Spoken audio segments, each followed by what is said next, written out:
গুরুদেব এটা কি কাজ করা হলো? এটা বশীকরণের কাজ, পুরুষ বশীকরণ। পুরুষ চলে গেছে নারীকে ছেড়ে, দুইজন প্রেমিক প্রেমিকার মতো সম্পর্ক ছিল, স্বামী স্ত্রীর মতো সম্পর্ক ছিল, বিবাহ করবে বলে বলেছিল, কিন্তু সে বিবাহ না করে সে অন্য নারীর প্রতি আসক্ত হয়ে যায় এবং তার প্রেমিকাকে ভুলে যায়। তো ওখানে দুটি সরাই করে তাদের পুত্তলিকে নির্মাণ করে নানান তান্ত্রিক পদ্ধতিতে চালান দিলাম।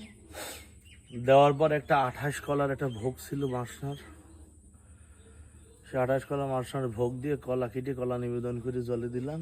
এটা হচ্ছে একটা ডারা। এই যে ডারা দেখছেন, ডারা। এখানে মাছ ছাড়া হলো দুটো। এই ডারার সাথে আমার রাখা, এখানে ভোগটা দিয়ে দেওয়া হলো জলে। কলা যত পচবে জলে, ছেলে তত মজবে প্রেমে। মাছ যত জলের মধ্যে ঘুরবে, ছেলের মনে তত ঘুরবে মেয়ের দিকে। পরীক্ষিত জিনিস, খুব শক্তিশালী জিনিস।